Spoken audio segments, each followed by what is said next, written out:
rapport au côté tactique en Bundesliga, si tu veux l'introduire, je te laisse la parole. Voilà. Bien Ouais, sûr. donc pourquoi j'ai demandé ce débat? Parce que je trouve personnellement, depuis pas mal d'années, on se fait une idée de la Bundesliga, de championnat très, très offensif, pardon, qu'il y a des avalanches de buts à chaque match. Et si, je sais pas si vous vous souvenez, si vous avez la référence, mais il y a eu un revirement philosophique après l'Euro 2000. On a eu un revirement de toute la Bundesliga en général. C'est devenu un championnat beaucoup plus offensif et donc par conséquent, je trouve que maintenant les coachs un peu plus limités tactiquement, je pense notamment à Kramer de l'Arminia Bielefeld actuellement, ou bien au coach de Greuther Fürth, je sais pas prononcer son nom, c'est un T'inquiète, Allemand. personne non plus. Donc voilà. Donc je pense que ces coachs-là bah, souffrent un peu de leurs limites tactiques quand tu vois surtout que actuellement la Bundesliga c'est devenu une usine à À crack, ouais. entraîneurs de grand niveau.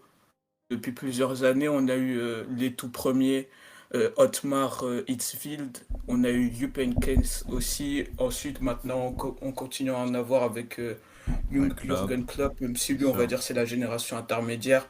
Et Ouais. actuellement, on a encore des Adi Hutter, des Matarazzo, des Julian pardon, Nagelsmann. Donc, je pense que voilà, c'est un débat intéressant. Que je voulais en parler. Ok. Je veux bien revenir sur ta Vas-y. première phrase. C'est le championnat, il est très ouvert, il y a beaucoup de buts. Mais le truc, c'est que c'est vrai. Quand tu vois la Bundesliga, tu es obligé de remarquer le seul élément, on va dire, c'est qu'il y a tellement de buts, c'est un truc de fou furieux. Et du coup, les buteurs se mettent des statistiques incroyables chaque année. Le truc, c'est que t'as le Bayern, déjà, qui est au-dessus. Et t'as le reste, c'est un peu. C'est un peu bizarre, c'est un peu un fourre-tout de clubs qui sont capables, comme beaucoup de championnats, de gagner contre tout le monde et de perdre pareil. Du coup, moi, ce championnat, j'ai du mal, par exemple, si je prends mon cas, à m'y mettre de manière régulière parce que j'ai pas la même passion que quand je regarde la Liga ou la Première Ligue, mais ça, c'est personnel. Et je sais pas qu'est-ce qui pourrait me faire attirer ce championnat. Alors, je passe des bons moments quand je regarde Dortmund-Leipzig, mais quand t'as 3-3 ou 4-3, c'est sûr que tu prends ton pied, quoi. Mais tu vois très peu de matchs où ça se finit en, je sais pas, sur un match serré 0-0. Je sais pas si des grosses écuries ont déjà fait ça. Et je pense que c'est lié aux tactiques défensives, moi, qu'il y a un problème. C'est que j'ai l'impression qu'on est sur un football où le but c'est vraiment de marquer, quoi. Mais vraiment à tout prix, quitte même à négliger un peu l'aspect défensif. Et tu Ça, le vois je des fois en fin pense. de match, t'as full contre-attaque.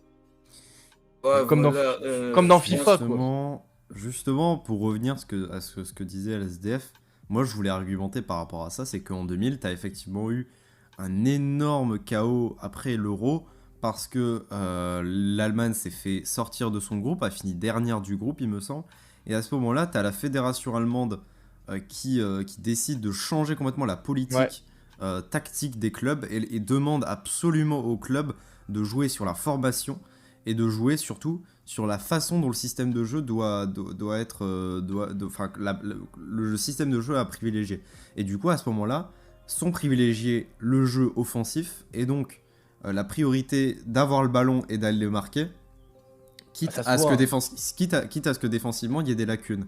Et donc ont été formés des latéraux à monter très très haut et donc à avoir beaucoup de lacunes à revenir derrière parce que leur rôle C'est c'était ça. surtout d'aller marquer des buts plutôt que d'aller défendre.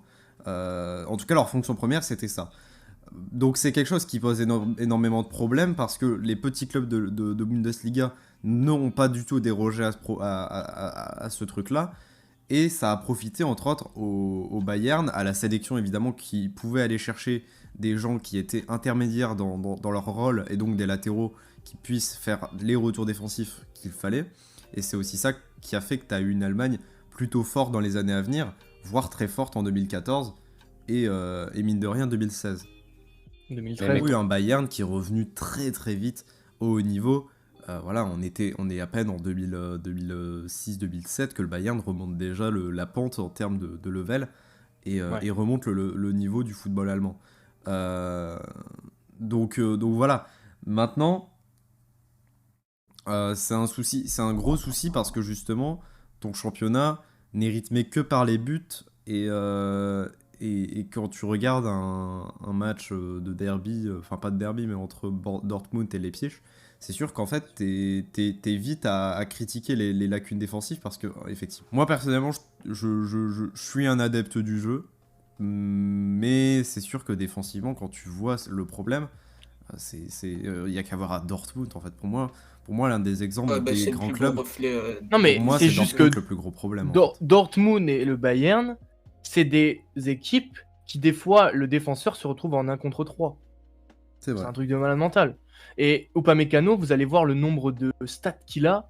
Des fois, il se retrouve en 1 contre 3 et il te gère la situation comme un chef, Aussi, comme un patron. Upamecano est un patron et il a changé la défense du Bayern. Le Bayern se prend beaucoup moins de buts et se fait un peu moins avoir, on va dire. Parce que le Bayern, c'est le football total.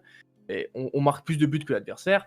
Et si dans un match, des fois, ça passe pas et que t'es moins réaliste, bah derrière, tu peux te faire punir. On a vu Offenheim qui était capable de mettre des scores et tout. Donc, tu vois, franchement, c'est un championnat, c'est à la fois dur à lire et à la fois très simple.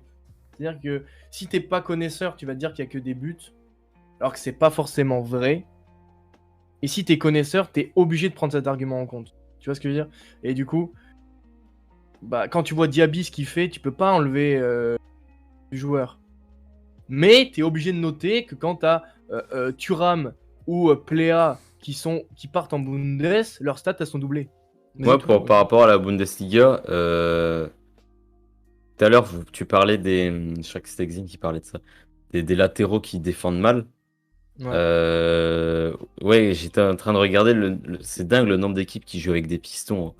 T'as Bah Mayence, oui. t'as Ils veulent apporter le surnombre offensivement. Et c'est quelque chose qui est Offenheim, très ancré surtout. plein. C'est quelque chose qui est Wolfsburg, très ancré dans le football allemand en fait.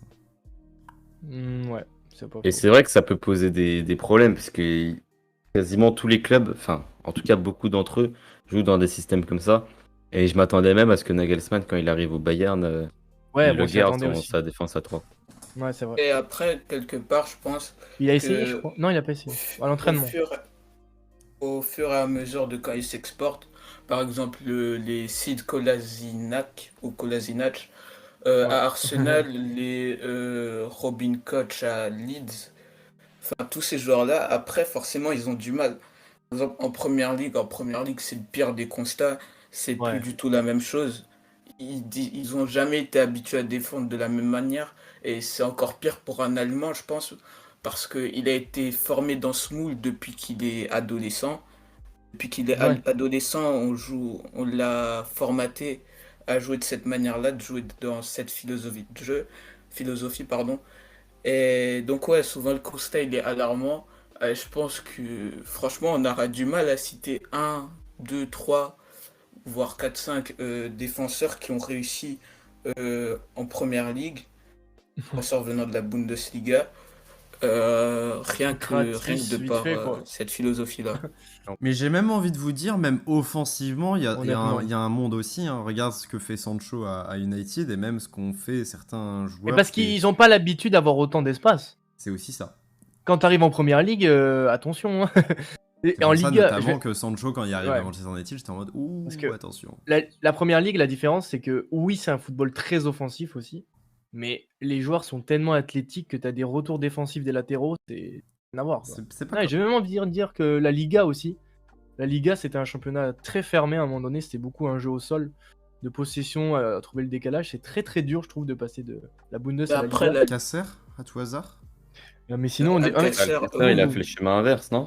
Non, non, il a il fait a fait Villarreal, ensuite Barcelone, il a fait. Dortmund, ensuite il est retourné Dortmund, ouais. à Il a fait les Villarreal. deux. Il a Ouais. fait les deux. Enfin, il a fait les retours. Ouais. Et comme tu disais, Lucami, c'est l'exemple type du mec qui plantait en Bundes. Il et- plantait Ouais. full à Dortmund. Hein. Ah ouais, Il bah, plantait c'était le full, hein. super sub par excellence là-bas. Et Franchement, retour en Espagne, c'est redescendu d'un cran. c'est un exemple. Hein. En C'est très ayant, différent. en Batshuayi, ayant, pareil. Ouais, totalement. Ah, mais Batshuayi aussi, ce mec, c'est. Moi, ce qui Ah, t'es m'a belge, le donc plus. vas-y, Franchement, vas-y, tacle-nous ce bon vieux Batshuayi. Moi, Ah, vraiment, mais ce qui c'est m'a le une plus cause perdue, surpris, ce mec. Avec son c'est caleçon Thuram Bob et Pléa. l'éponge. Vraiment, les deux joueurs qui m'ont le plus surpris, c'est Thuram et Pléa, quand ils te calent tous les deux 10 buts, la première saison. T'étais là, waouh. Après, c'est un style aussi qui plaît, hein. Je pense qu'il y a beaucoup de gens qui adorent regarder la Bundesliga. Ouais, je suis en train de penser à Jovic aussi, pareil. Ouais. Ah ouais, mais lui, c'est un Ah, ben exemple voilà, parfait. mais oui, tu l'as trouvé ton exemple. Il d'un mec scorait qui- en Europa League en plus. Après, C'est Scorait vrai. fort aussi. Jovic, faut aussi penser qu'il avait un mec devant lui qui s'appelle Karim Benzema. Il a eu quand même pas mal de temps de jeu. Les gens rouspètent en mode ouais, on l'a pas assez testé. Non, quand même pas mal de temps de jeu en vrai, hein, pour ce Mais qu'il aurait dû regarde, montrer. pourtant, regarde, parce qu'en sélection, il a encore marqué la semaine dernière. Hein. Tu vois. Oui. Ça, Est-ce on qu'un dirait que André c'était il y a Silva, par longtemps, exemple, alors ou pas un du tout. Kramaric, tu vois, un André Silva ou un Kramaric, est-ce que si tu les envoies dans un autre championnat, quelle va être Genre dans un top 5 Europe. quelle va être leur réaction dans un autre championnat, tu vois? Parce que Bah c'est des déjà, joueurs on qui parle de scorent mecs, énormément. Kramaric, je pense que oui. On parle de mecs non plus qui. Ouais. Tu mets Kramaric genre à Séville. Je pense que oui. Parce que c'est un mec. Je pense Pas qu'il est plus convaincu, moi. polyvalent qu'André Silva, peut-être. Mais en Que ce soit sélection, tu vois, c'est pas. physiquement, c'est En vrai. sélection. Déjà en sélection avec la Croatie, c'est pas. Après, il joue pas forcément BU, mais c'est pas foufou. Je veux pas payer. Non, hein. Ça veut dire qu'on considère la Bundes en dessous du reste.